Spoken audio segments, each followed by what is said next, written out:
Good evening and welcome to the channel's studios here in London with your international news around the world in 5. Israel has accused Hamas of violating the ceasefire deal after forensic testing revealed that a body returned from Gaza was not that of Shiri Bibas. The 3 other bodies handed over have been identified as her sons, Ariel and Kafir, who would have been aged 5 and 2, and Oded Lifshitz. Prime Minister Benjamin Netanyahu alleged on Friday that Hamas had put the body of a Gazan woman in a coffin.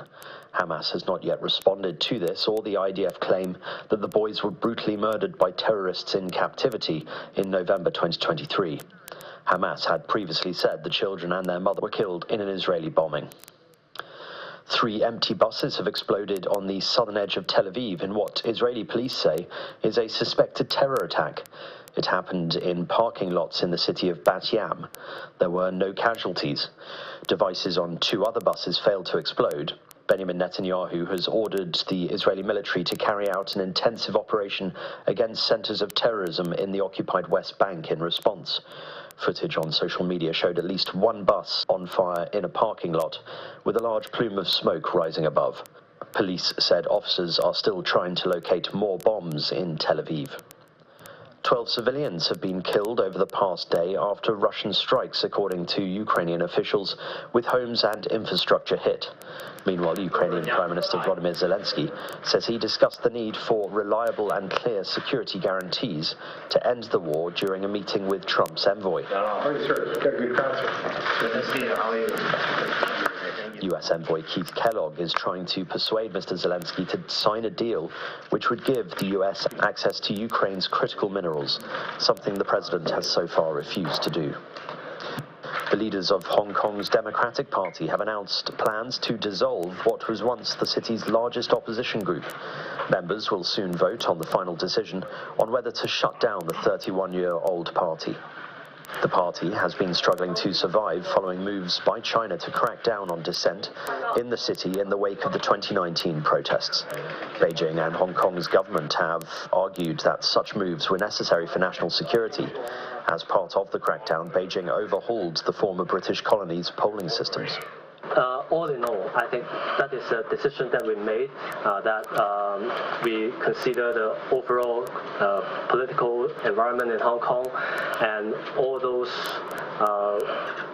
future plans that we can foresee, and that is the decision that we made. And we believe that diversity and inclusion and democracy, all sort of things. These are the basis of one country, 2 system, and the basis of the basic law. Planes flying between Australia and New Zealand have been diverted as China conducts a closely scrutinised military exercise in nearby waters that may involve live fire.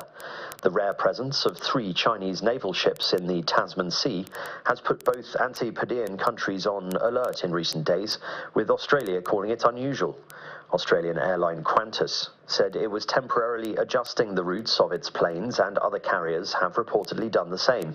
China has said the exercise, which is taking place in international waters, is in accordance with international law. The SS United States, once the largest passenger ship built entirely in the US, has been towed from Philadelphia after nearly 30 years. Launched in 1951, this ship was a symbol of luxury and innovation, carrying nearly 1 million passengers before its retirement in 1969.